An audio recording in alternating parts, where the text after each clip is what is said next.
हम जानने वाले हैं कि किसी भी कॉम्प्लेक्स में, किसी भी संकुल यौगिक में जो सेंटर एटम होता है, केंद्रीय धातु होता है, उसकी ऑक्सीकरण संख्या कैसे निकालें, क्योंकि इसी का ऑक्सीकरण संख्या निकालना रहता है। बाकी का तो आपको याद रखना पड़ेगा, जैसे कि लिगेंड हो गया और यहाँ पे कोई काउंटर आयन है, उसका ऑक्सीकरण संख्या आपको याद रखना पड़ेगा। लेकिन मेटल में क्या होता है, इसकी परिवर्ती ऑक्सीकरण संख्या होती है। कहने का मतलब एक से ज्यादा ऑक्सीकरण शो करते हैं, इस कारण से इसी का ज्ञात करना पड़ता है अपने को। ठीक है, तो चलिए कौन कौन से ज्यादा मोस्टली यहाँ पे जो इंपॉर्टेंट है, जो ज्यादातर कॉम्प्लेक्स में यूज होते हैं, ऐसे लिगेंड का नाम मैं लिख दिया हूँ, ऐसे तत्व का नाम, धातु का नाम लिख दिया हूँ और उसकी ऑक्सीकरण संख्या आपको याद रखनी है। ठीक है, जैसे पोटेशियम होता है, उसकी ऑक्सीकरण संख्या क्या होती है, +1। उसी प्रकार से सोडियम की भी क्या होती है, +1, क्योंकि एक ही समूह है, पहला समूह का तत्व होता है, जितने भी हो वो उन सबका जो ऑक्सीकरण संख्या होता है वो +1 होता है।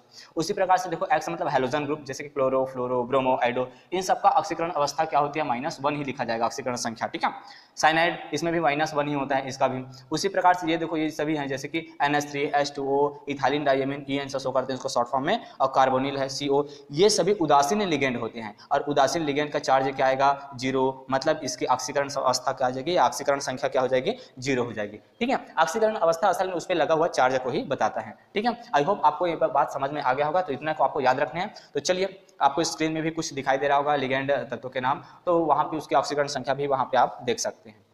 तो चलिए कुछ एग्जाम्पल। चलिए स्टूडेंट, ये पहला एग्जाम्पल है ऑक्सीडेशन नंबर का, फेरस साइनाइड दिया है। ठीक है, तो देखो हमको सेंटर एटम के यहाँ पे क्या है, फेरस है, इसी का ऑक्सीडेशन नंबर निकालना है। क्योंकि देखो भाई, फेरस क्या होता है, जो सेंटर एटम होता है ना, केंद्रीय परमाणु, वो परिवर्तित ऑक्सीकरण संख्या शो करते हैं, मतलब एक से ज्यादा ऑक्सीकरण संख्या शो करते हैं। इसी कारण से हमको इसी का निकालना पड़ता है। तो देखो कैसे निकालना है, जिसका निकालना है ना उसको सेम टू सेम रख दो, फेरस का निकालना तो फेरस ही रख दो, प्लस जोड़ते जाना है एक के बाद। अब देखो साइनाइड का ऑक्सीडेशन नंबर कितना होता है भैया, -1 होते हैं। टोटल कितने साइनाइड हैं, 4, इज इक्वल टू, और तो कुछ नहीं बचा, कॉम्प्लेक्स के ऊपर देखो कोई चार्ज दिया है क्या, नहीं, मतलब उसको बराबर क्या लिखना है आपको, 0 लिखने हैं। ओके, चलो देखो उसके बाद फेरस का फेरस ही लिख दो आप, प्लस और माइनस क्या हो जाएगा, माइनस, देखो कोष्टक हटा रहा है मतलब प्लस और माइनस, और 4 एकम 4, बाकी पूरा मैथमेटिक्स है, इधर कुछ नहीं है, इज इक्वल टू 0। तो फेरस इज इक्वल टू -4, पक्षांतर कर दो तो उधर जाके क्या हो जाएगा, ये +4, यही फेरस की क्या निकल जाएगी, ऑक्सीकरण संख्या। चलिए अब देखिए, यहाँ पे मैंने यहाँ पे 4 की जगह 6 कर दिया, यहाँ पे कुछ चार्ज लगा दिया -4। ठीक है, अब फेरस का ऑक्सीडेशन नंबर क्या हो जाएगा, तो देखो फेरस का फेरस ही रहेगा, प्लस साइनाइड का ऑक्सीडेशन नंबर कितना होता है, -1 होता है। टोटल कितने साइनाइड है भैया, 6 है, तो 6 से इसको गुणा कर दो, बराबर कॉम्प्लेक्स के ऊपर कितना चार्ज दिया है आपको, -4 दिया, तो उसको इधर लिख दो। फेरस का फेरस ही रहेगा, प्लस और माइनस, माइनस होगा, 6 एकम 6 होगा, बराबर -4 हो जाएगा।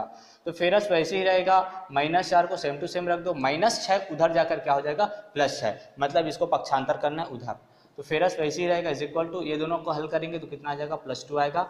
तो इसका आंसर आपका आता है +2, क्योंकि देखो 6 बड़ा, इस कारण से इसमें प्लस लिखे, और 6 एक में प्लस होता है, एक में माइनस होता है, तो घटाते हैं, तो ये होगा। ठीक है, चलिए नेक्स्ट। चलिए भाई अगला एग्जाम्पल है, तो इस बार कोबाल्ट की ऑक्सीडेशन नंबर निकालनी है, तो यहाँ पे CO लिख देता हूँ, कोबाल्ट का निकाल रहे हैं। तो देखो यहाँ पे जो अमोनिया होता है ना, उसका ऑक्सीकरण संख्या क्या होता है, 0, कितने हैं टोटल, 3, प्लस क्लोरीन का कितना होता है, -1, कितने हैं भाई, 3, इज इक्वल टू, कॉम्प्लेक्स के ऊपर कोई चार्ज है क्या, नहीं, मतलब बराबर 0 लिख दो। तो कोबाल्ट, अब 3 शून्य में शून्य, इसका कोई मतलब ही नहीं है इसको लिखने से, है ना। उसके बाद देखो यहाँ पे प्लस और माइनस क्या हो जाएगा, माइनस हो जाएगा, 3 एकम क्या हो जाएगा, 3, बराबर 0। तो कोबाल्ट की जो ऑक्सीडेशन नंबर आई वो कितनी आई, -3, उधर जाएगा पक्षांतर होके, तो क्या हो जाएगा, +3। चलिए नेक्स्ट एग्जाम्पल। चलिए इस बार निकिल की ऑक्सीडेशन नंबर आपको याद करनी है। यहाँ पे पोटेशियम का ऑक्सीडेशन नंबर कितना होता है, +1 होता है। कितने पोटेशियम है, 4, तो 4 से इसको गुणा कर दो, प्लस निकिल का याद करना है, तो निकिल को ऐसे ही रख दो। उसके बाद साइनाइड, देखो साइनाइड का ऑक्सीकरण नंबर क्या होता है, -1, कितना साइनाइड है, 4, इज इक्वल टू, कॉम्प्लेक्स के ऊपर कोई भी चार्ज नहीं, मतलब 0, तो 4 एकम 4, प्लस निकिल का निकिल, प्लस और minus, -4 Ekam 4, is equal to 0। देखो +4 और -4 कैंसिल हो जाएगा, तो निकिल का जो ऑक्सीडेशन नंबर आया वो क्या आया, 0। हाँ, ये भी आ सकता है, 0 आ गया। ठीक है, तो आई होप आपको ये बात समझ में आई होगी। चलिए और नेक्स्ट एग्जाम्पल पे चलते हैं। चलिए अगला एग्जाम्पल है, सोडियम का जो ऑक्सीकरण नंबर होता है ना, वो क्या होता है, +1 होता है। कितने सोडियम है, 2, प्लस क्रोमियम का निकालना है, तो क्रोमियम, प्लस ऑक्सीजन। देखो यहाँ पर जो क्रोमियम है वो आपका सेंटर एटम है, देखो पहचानने के लिए आना चाहिए, क्रोमियम आपका सेंटर एटम है, और ऑक्सीजन और फ्लोरीन वो क्या है, लिगेंड। तो ऑक्सीजन का जो ऑक्सीकरण नंबर होता है वो फिक्स होता है, कितना होता है, -2 होता है, प्लस फ्लोरीन का भी फिक्स होता है, -1 होता है। कितने फ्लोरीन है, 4, इज इक्वल टू, कॉम्प्लेक्स के ऊपर कोई चार्ज दिखाई दे रहा है क्या, नहीं, न्यूट्रल है, मतलब यहाँ पे 0 लिखेंगे। अब देखो 2 एकम 2, प्लस क्रोमियम, प्लस और माइनस, -2, प्लस और माइनस, माइनस 4 एक कम 4 इज इक्वल टू 0। अब प्लस 2 माइनस 2 को कैंसिल कर दो तो chromium minus 4 is equal to 0, तो chromium is equal to plus 4, क्योंकि माइनस 4 उधर जाएगा ना भाई। और एक चीज हमेशा याद रखना, जो सेंटर एटम होगा उसका जो ऑक्सीडेशन नंबर आएगा वो हमेशा किस में आएगा, प्लस में आएगा, धनायन होगा। आई होप आपको ये ऑक्सीकरण संख्या बिल्कुल समझ में आया होगा।